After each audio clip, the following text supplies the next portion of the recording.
Hola, ¿qué tal? Muy buenas tardes. Yo soy Graciela Armendáriz, soy su facilitadora en esta semana, en este periodo de recuperación de nuestro módulo 4 en el bloque A. La tarde de hoy quisiera presentarles las actividades que haremos y las cuestiones que hay que tomar en cuenta para este periodo de recuperación. Recordemos que es diferente al ordinario, dado que ustedes están ahorita en un periodo donde pues precisamente se trata de aprobar el módulo 4 que acaban de terminar. Esto debido a que probablemente no entregaron tareas, no se estuvo reportando asistencia en la plataforma o aparecieron bien como inactivos, es decir, entraron solamente una vez o no entraron nunca. Entonces, bueno, voy a compartir mi pantalla para que observemos la presentación que he preparado para ustedes.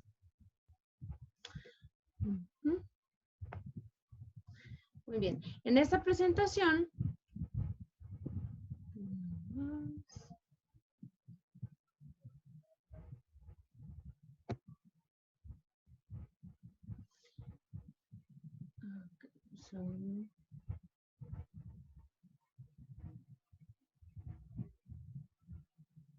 okay. En esta presentación tenemos las cuestiones que vamos a tomar en cuenta durante esta sesión y esto es, bueno, nuestro periodo de recuperación en bloque A. Tenemos primero la bienvenida y presentación personal y luego la presentación de los objetivos, también la lectura exploratoria y analítica, los géneros literarios, vamos a hablar acerca de la narrativa, la lírica y el teatro, el fondo, argumento, tema y acción, la forma, el tiempo, el espacio y los personajes, un lenguaje literario, las funciones del lenguaje, todo esto para ponernos en tono con las actividades que vamos a realizar durante esta semana.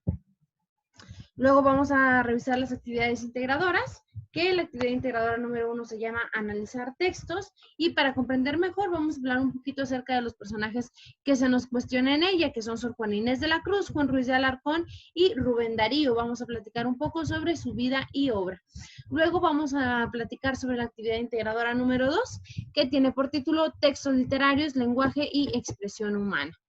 Para comprender mejor esto, vamos también a situarnos para hablar un poco acerca de las figuras retóricas y los sinónimos.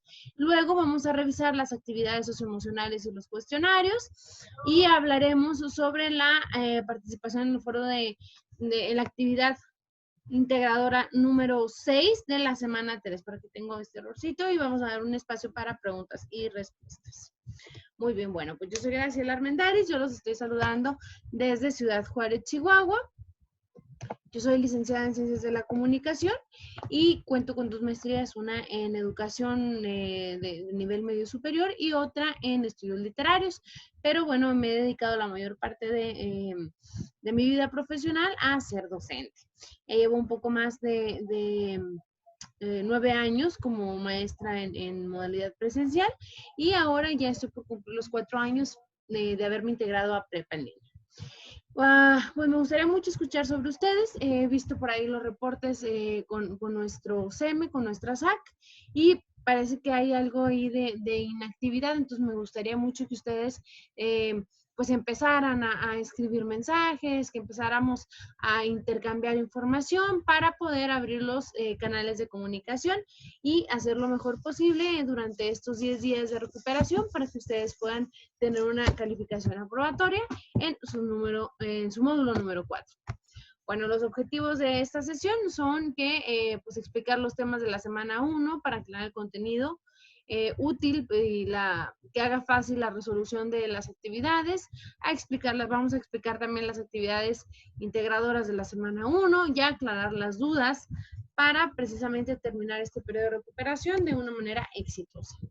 Bueno, primeramente vamos a revisar ¿qué es la lectura? La lectura como tal, bueno, es un proceso que nosotros ya hemos realizado durante durante gran parte de nuestra vida, en donde se integran diferentes procesos. En un momento nosotros hemos estado preparados primeramente para asociarnos con textos básicos, dependiendo de las habilidades que vamos poco a poco adquiriendo, y bueno, tiene diferentes etapas. La primera de ellas es la percepción o el percibir. Aquí se utiliza el sentido de la vista o del el tacto. Es esta etapa en donde nosotros descubrimos lo que vamos a leer, que generalmente los primeros textos pues nos llegaron de manera física a través de libros de texto, perdón, y que ahora con el cambio y la evolución de la tecnología y de los tiempos, pues podemos percibir también a través de plataformas digitales. Pero bueno, siempre primero es la vista y el tacto. Ahí nosotros vamos vamos relacionándonos poco a poco con el texto, vamos a ver ahorita unos niveles de lectura que son necesarios también para la comprensión.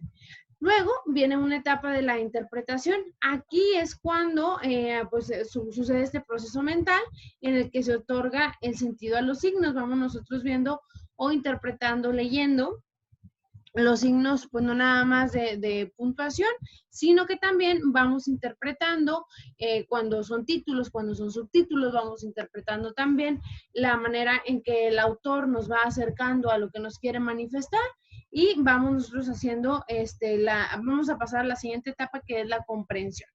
En este proceso mental, bueno, empezamos a asociar ideas y se realizan conexiones con los diversos aprendizajes y experiencias previas, de manera que nosotros pues no leemos de manera alejada o no leemos de manera disasociada, sino que vamos adquiriendo, o el texto va adquiriendo forma según los aprendizajes que nosotros ya tenemos y según las maneras la manera en que nosotros nos hemos acercado a la lectura.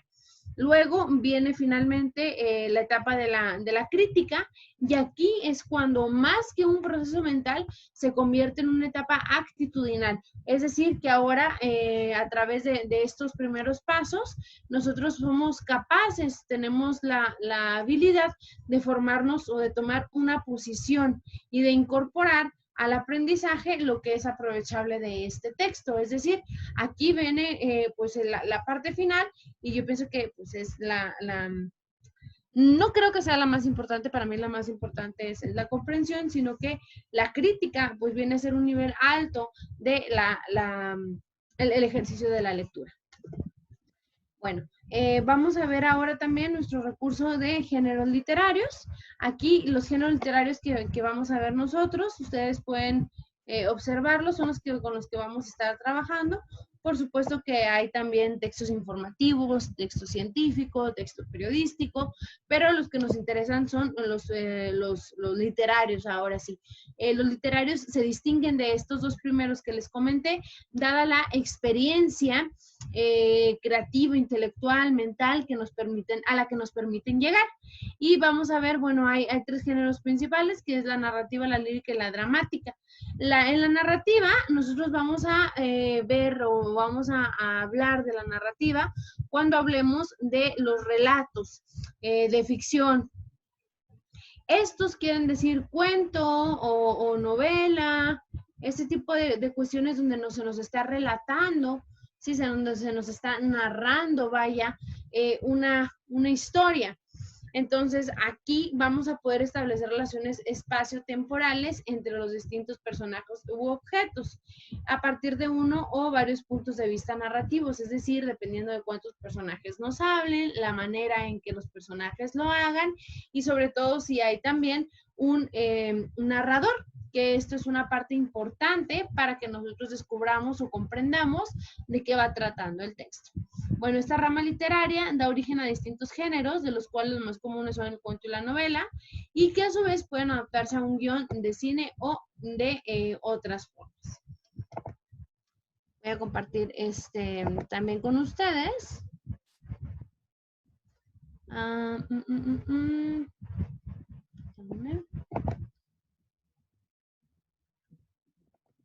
Ok, voy a compartir también con ustedes lo que hemos hablado, lo que hemos visto en nuestro material que tiene la plataforma. Y aquí nos habla de que hay diferentes también personajes, como ya lo habíamos visto, que se lleva a cabo también en un marco de acción y que también vamos a observar que hay un narrador, es decir, muchas veces los cuentos pues no hablan los personajes todo el tiempo o en la novela no hablan todo el tiempo los involucrados, sino que hay una voz distinta a estos que nos permite conocer el contexto de las situaciones. Este es el narrador. Y hay varios tipos de narrador. Yo creo que los más importantes son en primera persona, cuando el texto se lee de manera en el yo. Yo iba por la calle y vi esto y vi aquello. Esto es el narrador en primera persona. Y el segundo, y creo que es el que se encuentra más fácilmente, es el narrador omnisciente o en tercera persona. El narrador omnisciente es aquel que conoce la situación, conoce los personajes y los conoce con todos sus pensamientos, actitudes y todas estas cuestiones, y nos va narrando las situaciones que están viviendo estos personajes de manera en que va desenvolviendo la historia. Hay, por supuesto, otros tipos de narrador, pero que son menos usuales, como por ejemplo el de la segunda persona. La segunda persona es esta que incluso pareciera que nos está hablando directamente a nosotros o específicamente. Tal es el caso, se me ocurre ahorita, de Aura, de Carlos Fuentes, en donde dice, te levantas temprano, caminas hacia la cocina y encuentras un periódico. Y en ese periódico lees el anuncio, se busca profesor de francés. ¿Sí? Si se fijan ahí, el cambio pues es bastante, es mucho más, pues digamos, personal, y podemos ver nosotros en otros textos que va adquiriendo forma, le va dando una característica importante, una fortaleza importante a la manera en que está constituido el texto. Después tenemos la lírica, que la lírica pues es nada más y nada menos que la poesía. Y de la poesía se desprenden pues los poemas. Aquí este tipo de texto, el autor expresa su intimidad para los lectores, para que los lectores sientan sus vivencias personales, es decir, son los poemas tal y como los conocemos, que generalmente cuando nosotros hablamos de poesía, nos vamos directamente sobre aquella que es la poesía romántica, ¿no? La poesía amorosa, esta que dice, a veces la amaba y a veces ella también me amaba, ¿no? Por ejemplo, o el me gusta cuando callas, ¿no? Me puse muy Neruda. Pero también hay otros tipos de poesía donde va más allá de la expresión de un amor romántico. Por ejemplo, hay poemas que hablan acerca del amor al padre, de la pérdida de la situación actual. Entonces, la poesía incluso, generalmente la poesía la encontramos en verso, pero se ha desarrollado también un tipo de poesía que puede ser en prosa, es decir, que empieza a hablarnos como si fuera pues un texto cualquiera. ¿En qué se diferencia de esto? Bueno, pues el lenguaje es mucho más cuidado. Aquí es bien importante que nosotros observemos y distingamos que pues no es un lenguaje común, sino que es un lenguaje cargado de figuras retóricas, figuras literarias, de sinónimos, de este tipo de cuestiones que vamos a ver más adelante y que nos permiten alcanzar un grado de belleza en, pues tanto en la escucha como en la lectura del texto. Y finalmente la dramática, que es pues básicamente las obras de teatro. Las obras de teatro bueno, este género yo considero que es uno de los más antiguos. Viene también, igual que la lírica, viene desde los griegos, y a través de las obras de teatro pues empezamos estos mitos fundacionales sobre la creación del mundo, sobre los distintos dioses, y ha ido transformándose para llegar hasta nuestros días de una y mil maneras. Hay texto de una sola persona, hay texto donde no se necesita un escenario, hay dramaturgia, perdón, en donde únicamente hay un autor o un actor, perdón. Entonces, pues también va modificándose. Aquí, pues cuenta con elementos como el autor, las obras, el espacio físico, los actores, la caracterización, va acompañado también de música, de efectos musicales, de efectos especiales y sobre todo, pues el público. Aquí es muy importante también mencionar que el público cumple una función pues principal dentro de las obras de teatro, dado que a diferencia de la lírica y la narrativa que puede hacerse de manera personal, el teatro es para ser visto, es para ser interpretado y pues se produce para un público, ¿no? Para ser visto. Entonces, aquí vamos nosotros a observar que tanto en la dramática también podemos ver las diferencias que hablábamos con la poética. Hay texto que es, o con la lírica, perdón, hay texto que puede estar escrito en verso, pero también en prosa. Entonces, bueno, Dice, la dramática tiene sus orígenes en la Grecia clásica, realizaban representación como culto a Dionisio, dios del vino, y las hacían en lugares abiertos, acompañadas de canto y danza. Los sacerdotes eran los actores y el público se sentaba alrededor para disfrutarlas. Estas obras de teatro pues nacen con el mito de Dionisio precisamente y nos habla acerca de este mundo, de este periodo fundacional, ¿no? ¿Por qué hace Dionisio? ¿Por qué funciona así? Bueno, el dios de vino tiene una función específica también dentro de la mitología griega. Y nosotros cuando hablamos de él, bueno, pues vamos a hablar también, pues obviamente de las consecuencias de la bebida, ¿no? Del estado de embriaguez, de la locura, y de hecho son conocidos también, son como estos hechos orgiásticos, o bien los bacanales, ¿no? Estas fiestas donde hay música, donde hay bebida, donde hay comida y donde se reúne la gente a observar a los bailarines y a los cantantes. Muy bien. Ahora vamos a observar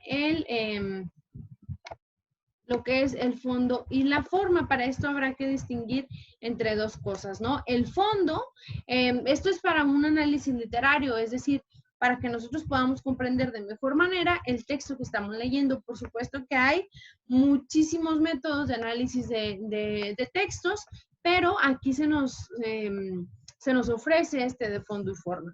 El fondo de la obra literaria pues se va a referir a las ideas, a los pensamientos, a las emociones y los problemas que el autor intenta comunicar. Aquí algunos de sus elementos serán el argumento, el tema, la acción, el tiempo, el espacio y los personajes. Es bien importante que nosotros observemos cómo estos se van desarrollando para poder comprenderlo. El fondo es ese mensaje, es todo eso que constituye a que el mensaje pueda ser expresado y que pueda ser comprendido. Luego viene la forma, que la forma pues es la manera en que está escrita, es decir, la manera en que nos llega a nosotros. Si está escrita en verso o en prosa, nos habla cómo se proyectan las ideas y nos habla pues precisamente de la forma, ¿no? Cómo está modelado el texto que nosotros vamos a leer o que vamos a escuchar o que vamos a observar. Esto es bien importante porque también se definen cuestiones muy específicas. Por ejemplo, para poder nosotros entender esto, cuando leamos o cuando tengamos un texto frente a nosotros, es importante tomar en cuenta quién es el autor, cuál es el contexto de creación de la obra, los fenómenos sociales y culturales, las características, si pertenece a algún movimiento o no lo hace, el uso de la retórica, para que nosotros podamos comprender de una manera más específica cuál es el hecho, cuál es el sentido del texto que nos está haciendo llegar. Perdón. Luego, bueno, vamos a ver el lenguaje literario. Aquí también es muy importante y pues es una manera, digamos, básica de comprender y de diferenciar el lenguaje literario al lenguaje común. Esto es bien importante para que nosotros podamos desarrollar nuestra actividad integradora número 2. Que he estado viendo por ahí que no hacen una diferencia como grande entre el lenguaje común y el lenguaje literario, pero bueno, vamos a verlo para irlo corrigiendo porque precisamente este es el objetivo de la sesión. El significado, el lenguaje literario podemos verlo en dos, en lo denotativo y lo connotativo. La denotación es un significado objetivo, es decir, incluso se puede encontrar en un diccionario, que es la imagen que tenemos aquí, pues un corazón. Un corazón que si nosotros vamos y buscamos en el diccionario nos va a hablar de que es el miocardio, que tiene estas funciones, que se encuentra aquí, que tiene estas partes y todas estas cosas específicas y objetivas de la palabra. En cambio, si nosotros usamos el lenguaje literario con la connotación, pues nos va a revelar un significado distinto. ¿Por qué? Porque es subjetivo, porque es personal, porque está cargado de los pensamientos, de las emociones y de toda la cuestión pues individual de cada persona, ¿no? Entonces, corazón, pues puede ser que cuando un poeta diga corazón, pues no se refiere directamente al órgano vital, sino más más bien, o mejor dicho, a alguien, ¿no? A esta persona que lo inspira, a esta persona a quien está dedicado el texto. Muy bien, esto es muy, muy importante para que nosotros podamos comprender que hay también diferentes diferentes sentidos que se le pueden dar a las palabras. Entonces, bueno, aquí, ¿por qué estamos hablando de esto? Bueno, las funciones de lenguaje son de Roman Jakobson. Este es un lingüista de Praga, un lingüista checo, donde precisamente nos habla acerca de cómo se desarrolla el lenguaje, la comunicación, perdón. Nosotros tenemos diferentes maneras de comunicarnos, puede ser de manera oral, de manera escrita, de manera visual, y tiene este proceso. Hay un destinatario, o bien el destinador, o bien el emisor, que manda un mensaje y llega hacia un receptor.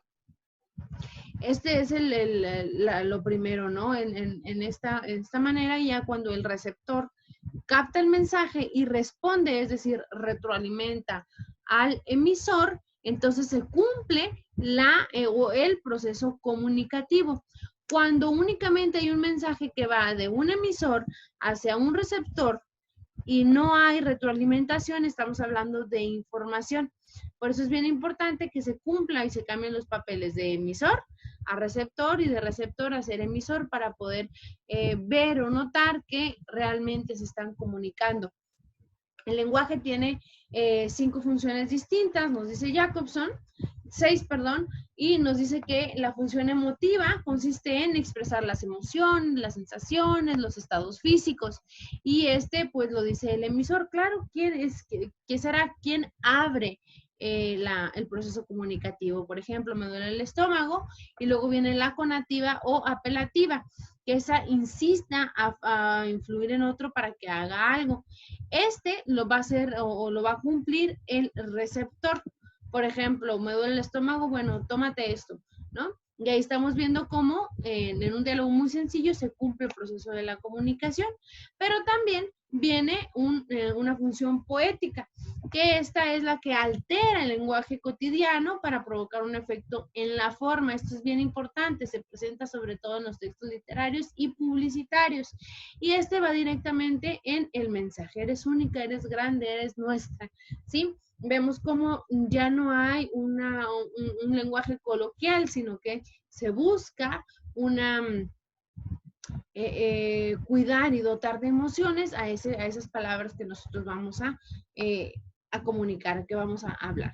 Y bueno, viene también la función referencial, y esta habla acerca de la representación objetiva de la realidad, informando o exponiendo hechos, conceptos o ideas, y esto estará basado en el contexto temático.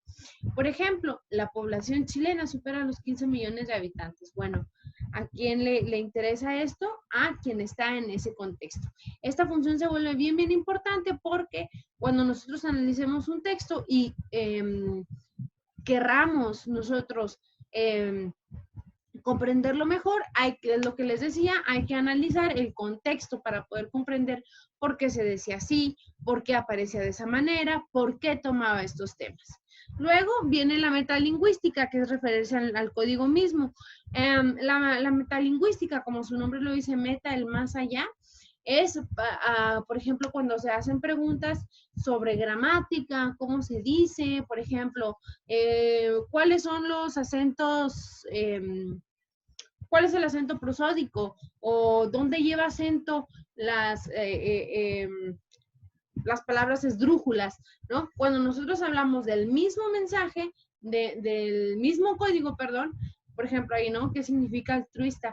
Cuando nos cuestionamos acerca de nuestras palabras y manera de comunicarnos, se cumple una función metalingüística. Y finalmente viene la función fáctica, que es abrir, cerrar, mantener, verificándose en las condiciones, la comunicación, y va por medio del canal. ¿Aló, me escuchas? Por ejemplo, ¿no? La fáctica, es la que permite tener abierto este canal, ¿sí? Es, por ejemplo, cuando nosotros vemos a alguien y decimos, hola, ¿qué tal? ¿Cómo estás? Estamos abriendo el canal para que el receptor nos responda. Entonces, ¿por qué es importante esto? Porque cuando nosotros estemos realizando la actividad integradora número 1, vamos a poder ver cómo la función poética, pues, cobra relevancia. Y bueno, vamos a irnos directamente a la actividad integradora 1. Antes de pasar a analizarla, me gustaría platicarles un poquito. Ustedes deben de analizar y revisar quiénes son los autores que aparecen ahí para decirnos, para poder hacer el análisis. En este caso, vamos a analizar a 3 figuras, a Sor Juana Inés de la Cruz, a Juan Ruiz de Alarcón y a Rubén Darío. Aquí en esta actividad van a aparecer estos 2 primeros, que son Sor Juana y Ruiz de Alarcón, que pertenecen a un mismo periodo. Pero algo bien importante de ellos, estos autores son del siglo XVII, y algo súper importante es que ambos son mexicanos y ambos desarrollan la poesía, o bueno, en este caso de Juan Ruiz de Alarcón, la dramaturgia de los siglos de oro. El siglo de oro español es una época en donde se conoce también como el barroco, donde el lenguaje es complicado. ¿Por qué? Porque el mismo contexto es difícil, ¿no? Hay una ruptura de la religión, el gobierno español, pues, va perdiendo esa hegemonía, está invadido, hay mucha pobreza, hay mucho cambio, mucho tráfico de las zonas rurales hacia las zonas urbanas. Entonces va llegando más y más y más gente y van habiendo conflictos cada vez más y más y más fuertes, y empezamos a tener un periodo de cuestionamiento. ¿Por qué se hace esto? ¿Por qué seguimos esto? Y entonces el lenguaje empieza a reverberarse, empieza a ser exagerado, empieza a ser inclusive, podemos decirlo, difícil. Así que como una manera, ¿verdad?, de darnos cuenta de la modernidad en donde estamos entrando. El barroco se posiciona justo después del Renacimiento, que es una época, como su nombre lo dice, del renacer, ¿no? Porque antes de esto estaba la Edad Media, y la Edad Media era también conocida como el oscurantismo. Todo estaba dedicado a la religión, todo estaba dedicado únicamente a Dios. Entonces los poemas no hablaban de otra cosa, la pintura no tuvo tanto desarrollo, las construcciones eran grandes, fuertes, pesadas, y cuando viene el Renacimiento, pues vamos a ver que es completamente distinto. Y empieza esta búsqueda, empieza este cuestionamiento, empieza este conocimiento del sí que crea el barroco, y empezamos a ver expresiones cada vez más interesantes, más innovadoras, y como les digo, en muchos casos el barroco es considerado como lo feo, ¿no? Lo sobrecargado, lo exagerado, pero pues todo tiene un motivo. Entonces, estos 2 mexicanos, ¿cuál es la diferencia? Bueno, uno es hombre y la otra es mujer. Juana de Asbajes, Sor Juana Inés de la Cruz, ingresa cuando es muy joven a la corte de la virreina. Entonces ahí empieza ella a conocer la literatura, empieza a estudiar, empieza a darse cuenta de las diferencias también que hay. Estamos en el siglo XVII, entonces obviamente diferencias entre hombres y mujeres pues son abismales, y se da cuenta que únicamente entrando al convento ella va a poder adquirir el conocimiento que desea, y va a poder tener acceso a estos libros que la acompañarán toda su vida, que son las obras clásicas. Cuando decimos clásico en la literatura nos vamos a referir precisamente a los griegos y los romanos. Entonces, de Sor Juana Inés de la Cruz conocemos bastante, conocemos que se interna en el convento, que escribe y que muchas veces pues se hace pasar por hombre para poder ser tomada en cuenta. Conocemos también su literatura es barroca, es un tanto difícil y tiene unas formas muy padres de expresarse. Por ejemplo, hay una que se llama la hipérbole, que es la exageración, pero también está el hiperbatón, donde cambia el sentido. En vez de decir, el cielo estaba azul, dice azul el cielo estaba, ¿no? Vemos cómo se rompe las formas sintácticas, y esto llena y genera pues energía y vivacidad en los textos que estamos nosotros leyendo. Por ahí se nos va a agregar un texto, una poesía que ustedes habrán de analizar. Luego viene Juan Ruiz de Alarcón. Él es mexicano, pero se va a Madrid, y allí en España empieza a escribir, pero no se le reconoce tanto, como que queda una figura un tanto sobajada de él, porque pues es precisamente conocido así, ¿no? Como el mexicano que llega a España en un momento donde el barroco ya está triunfante, ya está posicionado y los escritores ya también son conocidos y reconocidos. Entonces le es un tanto difícil, pero finalmente logra llegar al nivel de estos escritores y tenemos pues un gran tesoro. De hecho, precisamente aquí en Ciudad Juárez, en la Universidad Autónoma de Ciudad Juárez, hay un evento que se trata únicamente de Alarcón. Entonces, fíjense nada más cómo empieza a cobrar también importancia. Después del siglo XVII, su figura desaparece por completo. Y ahora en nuestra contemporaneidad estamos tratando de recrear su obra, de comprender su espíritu, y sus obras empiezan a leerse cada vez más. Luego tenemos a Rubén Darío. Rubén Darío es un poeta nicaragüense que cobra gran valor, dado que él se da cuenta que todo lo que tenemos nosotros a partir del siglo XX en América, bueno, desde antes del siglo XX en América Latina, pues nos ha llegado gracias a las influencias europeas. Entonces, él junto con otros personajes crean una corriente literaria que se llama el modernismo.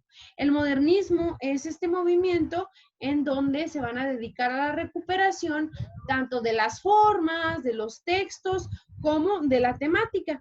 Por eso vamos nosotros a empezar a observar cómo tiene esta preocupación por retomar lo que se hizo en el siglo de oro. Y vamos a ver los versos alejandrinos, que son versos muy grandes, que son de 14 sílabas y que utilizaba precisamente Sor Juana Inés de la Cruz.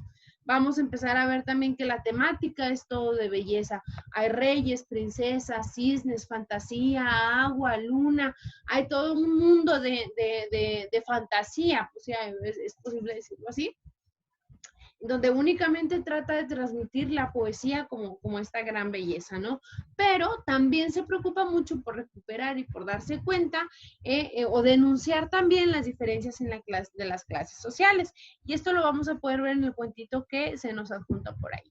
El modernismo después va a llegar en una etapa en donde se va a dar cuenta, donde es todo belleza, que se le conoce como la etapa del cisne, para posteriormente venir un grupo de escritores nuevos, de poetas nuevos, y decir, bueno, la poesía no nada más es belleza, sino también se trata de esto, ¿no? Y viene una carga intelectual para la lírica. Entonces podemos ver que el modernismo se parte entre el cisne, que esto es derivado de las figuras repetitivas de Rubén Darío, a una etapa de búho, porque el búho nos representa la sabiduría de la diosa Atenea, que siempre es acompañada por este animal nocturno. Entonces, de esta manera vemos nosotros que están constituidos, esto es un poquito del contexto. Entonces, esta es nuestra actividad integradora número 1, que se llama precisamente analizar textos literarios. Bueno, esta es la tabla que se nos presenta y nos dice, bueno, al que ingrato me deja, busco amante, que es de Sor Juana Inés de la Cruz, luego El rey burgués de Rubén Darío y posteriormente La verdad sospechosa. Esta tarea la completó ya una de sus compañeras, se las quiero compartir porque realmente pues fue un buen trabajo. Y nos dice, bueno, primero vamos a indicar quién es el autor. Fíjense, aquí qué es lo que estamos haciendo, estamos poniendo en práctica lo que platicábamos ahorita acerca de las cuestiones de la forma. Ajá. Vamos a ir reconociendo todo lo que está por fuera. ¿A qué género pertenece? Ahí el de Sor Juana Inés es lírica, es poesía, El rey burgués es narrativa y La verdad sospechosa es la dramática. ¿Cuál es el contexto sociohistórico y cultural de la obra? Aquí, bueno, pues puntos importantes es que ustedes pueden ver el contexto de Sor Juana, porque realmente es muy interesante también ver cómo habla acerca de su experiencia.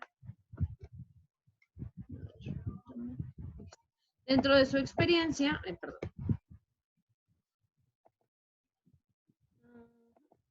dentro de su experiencia, como mujer, ¿no? A pesar de ser una mujer religiosa, habla también acerca de cómo los hombres empiezan a observar o empiezan a notar que la mujer pues de alguna manera es un tanto más débil, ¿no? Y vemos aquí, al que ingrato me deja busco amante, es decir, al que me trata mal, ¿no? Es el del que me enamoro. Y luego vemos aquí esta forma del hiperbatón, que es la que les comentaba, donde se rompe el orden sintáctico. Luego en el rey burgués, los poetas eran muy poco apreciados, esto también es importante, porque hay un momento en donde se cae toda la vida cultural, que es en este cambio de siglo. Y acuérdense también de buscar esto, por ahí les voy a dejar algunos recursos además en la plataforma para que puedan darse una idea un poco más amplia. Luego en La Verdad Sospechosa, aquí estamos hablando otra vez acerca del siglo de oro, acerca del barroco, y pues pueden ustedes ampliar un poco más también el conocimiento. ¿Cuál es el contexto del autor? Aquí el autor, pues vamos a ver que fue religiosa, que es novohispana, que fue una niña prodigio, pero que también está sometida a las leyes de los hombres, pudiéramos hablar también de esto. Algo bien importante también es que el modernismo es un periodo o es un movimiento cosmopolita, es decir, donde no se habla únicamente del contexto individual o personal, sino que hay una apropiación del mundo completo. Como les decía ahorita, todo lo que tenemos en Latinoamérica es europeo y ahora pues cambia el papel, ¿no? Ya los escritores no están preocupados por escribir únicamente lo propio, sino que se atreven a viajar a través de las palabras. Aquí con Juan Ruiz de Alarcón, bueno, vamos a ver, ojalá pudieran también ustedes observar qué es lo que sucede cuando viaja a Madrid, cuando empieza a vivir allá con las figuras más destacadas y empieza a posicionarte. La intención del autor, bueno, aquí acuérdense que esto sería el argumento, todas estas cosas que nos van a ayudar a llegar al mensaje. La intención del autor pues es conmover, es hacer entender la importancia de la poesía y crítica del capitalismo. La intención del autor aquí es la hipocresía, la de las clases sociales, de la mentira, del juego del engaño. Y aquí vemos el argumento que con pocas palabras nosotros podemos descifrarlo, podemos decir. ¿Cuál es el tema? Ojo aquí que el tema es muy... el tema es esto que nos estaría nosotros dando, por ejemplo, aquí, bueno, aquí en esta actividad hay algunos errores, pero por ejemplo aquí el tema al que me deja busco amante, podemos hablar acerca de la decepción amorosa o del poco compromiso de la pareja, pudiera ser. En el rey burgués, bueno, nos habla acerca de cómo los intereses de la clase alta se sobreponen a los de la clase baja y cómo la clase baja desea subir a esta otra clase, a otro estrato. Y en La Verdad Sospechosa vemos también cómo hay este juego del engaño, ¿no? También de cierta manera vemos nosotros la hipocresía de las clases, de la sociedad y cómo se desea o cómo se tiende a buscar una mejora del nivel. La acción, aquí vamos nosotros viendo la manera en que se desarrolla. El tiempo de la obra, si nos indica en qué tiempo estamos, en qué momento, cómo podemos nosotros también saberlo. ¿Cuál es el espacio? Bueno, aquí el espacio, ¿dónde estamos? ¿Dónde se ubica? ¿Sí? Y los personajes, ahí los irán ustedes también descifrando. En la actividad integradora número 2, que son los textos literarios, vemos lenguaje y expresión humana. Aquí nos da un texto para leer, que es el cuento de la canción de oro, precisamente de Rubén Darío, y se encuentran una serie de preguntas que nos van a permitir a nosotros reflexionar acerca de lo que leímos. ¿Qué aprendiste del texto? Aquí es importante también que tratemos de analizarlo lo más posible, de reflexionar profundamente, identificar alguna problemática de la vida real, ya sea social o individual, la opinión del lenguaje. Acuérdense, aquí pueden hacer la comparación. Ustedes ya leyeron La Verdad Sospechosa, ya leyeron la poesía de Sor Juana, entonces es difícil, es más sencillo. ¿Qué es lo que ocurre con el lenguaje? Y finalmente, ¿consideras el lenguaje literario una forma de expresión artística y por qué? Luego nos pide el texto que recreemos nosotros de dos maneras. Uno con texto, con palabras coloquiales, con un lenguaje coloquial, y otro de una manera pues un tanto más literaria. la fábula de Félix María Samaniego, que es la del cocodrilo y el perro. Entonces, aquí he encontrado en algunas tareas que, por ejemplo, en lugar de platicarnos coloquialmente, es decir, bueno, esto sí se forma, ¿no? Traten ustedes de hacerlo como si se lo platicaran a alguien, inclusive mencionan las instrucciones. Y en el siguiente texto traten de hacerlo de una manera más cuidada, traten de resolver ustedes cuál es el manejo del lenguaje literario que ustedes tienen. Por eso les propongo yo que empecemos a conocer las figuras literarias. Por ejemplo, estas son solamente pues pocas, ¿no? Hay muchísimas más que ustedes pueden también identificar. Por ejemplo, la literación, que son los sonidos semejantes, por ejemplo, las anáforas, ¿no? La repetición de palabras, la sinestesia, la personificación, pero también está la metáfora, que es la comparación de algo real con algo real, está el hiperbatón que platicábamos también ahorita. Yo les recomiendo que traten de buscar sinónimos para que recreen ustedes un lenguaje un poco más cuidado, un poco más formal y que realmente puedan darse cuenta, puedan percibir la diferencia entre uno y el otro. Y bueno, ya en nuestra recta final vamos hablando de las actividades, de las habilidades socioemocionales. Como ustedes saben, esas actividades, pues en un periodo normal, están dedicadas o están llevadas, guiadas por los tutores. Aquí en el periodo de recuperación, ustedes van a tener la oportunidad de recuperar, para quienes no lo hicieron, los cuestionarios de las habilidades socioemocionales. Acuérdense de abrirlo, de leerlo, de hacer estos ejercicios para posteriormente pasar a responder los cuestionarios. Luego tenemos, acuérdense también que en el periodo de recuperación, pues no hay un foro de integración ni un foro aprendiendo como el que llevamos a cabo regularmente en un módulo ordinario, sino que lo que hay es una actividad integradora número 6 de la semana 3 que ya está abierta, en donde se va a practicar como en un tipo foro, y ahí vamos a empezar a distinguir entre algunas cuestiones de los textos literarios. Yo les recomiendo, por favor, que empiecen a participar. Acuérdense que actividades se evalúa y tiene que tener características específicas. Ustedes ya han venido manejando las normas de la etiqueta.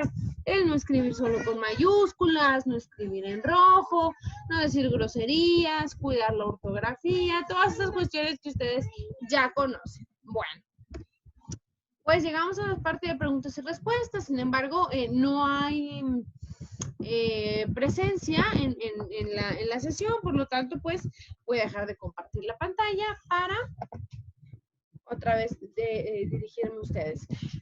Bueno, pues básicamente traté de hacer este ejercicio un poco más resumido, un poco más práctico, para que ustedes tuvieran la idea de cómo empezar a hacer las actividades de la semana 1 y 2. No se preocupen, recuerden que pueden mandarme un mensaje a la plataforma y yo estaré pendiente de responderles. Este video está disponible en YouTube para que lo vean las veces que ustedes deseen, y voy a poner por ahí algunos recursos que nos van a ayudar con las actividades integradoras de la semana 1. Luego les haré también la invitación para participar en la semana número 2, en la sesión síncrona de la semana número 2, para que podamos pues platicar un poco más acerca de las actividades y resolver cualquier cosa. Bueno, pues les dejo, les deseo una excelente noche y espero que este video les sea útil y que haya sido aclarado. Bueno, pues buenas noches y hasta luego.